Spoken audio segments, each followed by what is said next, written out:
Hello everyone, আজকে আমি তোমাদের সাথে কোনো মিনি ভ্লগ বা ভ্লগ শেয়ার করব না। চুল নিয়ে নাড়ানাড়ি করছি মানে বুঝতেই পারছো, আজকে আমি তোমাদের সাথে কোনো হেয়ার কেয়ার টিপসই দেবো। কারণ পুজো তো প্রায় চলেই আসলো, তাই ভাবলাম কয়েকটা বিউটি টিপস তোমাদের সাথে শেয়ার করে দিই। তোমরা যারা আমাকে পার্সোনালি চেনো তারা প্রায় প্রত্যেকেই আমার চুলের প্রশংসা করো আর জিজ্ঞাসা করো যে আমি কী ট্রিটমেন্ট করিয়েছি। সত্যি কথা বলতে পার্লারে গিয়ে ট্রিটমেন্ট করালেই যে চুল ভালো হয় সেটা নয়। চুল যদি সারা বছর ভালো রাখতে হয় কিছু হোম রেমেডি তোমাদের অ্যাপ্লাই করতেই হবে, তাহলেই চুল ভালো থাকবে আর শাইনি থাকবে। তো এরকমই চুল শাইনি কিভাবে করতে হবে সেইটারই একটা ট্রিটমেন্ট আজকে আমি তোমাদের সাথে শেয়ার করবো। ট্রিটমেন্ট নয়, একটা হোম রেমেডি। তো সবার ফার্স্টে চুলটাকে ভালোভাবে কোম করে নেবে, যেন চুলে কোনো রকম কোনো জট না থাকে। ভালোভাবে চুলটাকে কোম করে নেওয়ার পর এই হলো পতঞ্জলির অ্যালোভেরা জেল, যেটা তোমরা প্রায় প্রত্যেকেই ইউজ করো মুখে। এটাকেই তোমরা চুলে ইউজ করবে।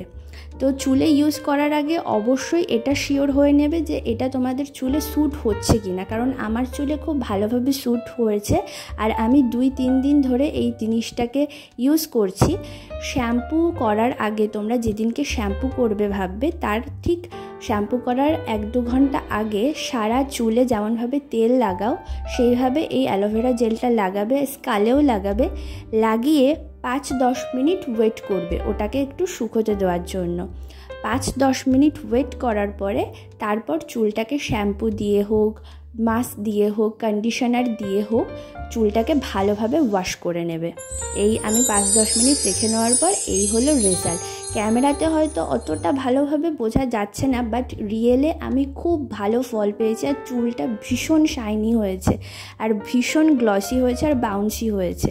তো তোমাদের আমার আজকের হেয়ার কেয়ার টিপসটা যদি ভালো লেগে থাকে তো প্লিজ আমার ইউটিউব চ্যানেলটা সাবস্ক্রাইব করে দিও আর ফেসবুক পেজটা একটু ফলো করে দিও। আমি এরকম আরও বিউটি টিপস নিয়ে আসবো। পুজোর আগে তোমাদের এরকম আরও ঘরোয়া রেমেডি আমি তোমাদের সাথে শেয়ার করতেই থাকবো। তো আজকের জন্য টাটা, আর তোমরা সবাই খুব ভালো থেকো।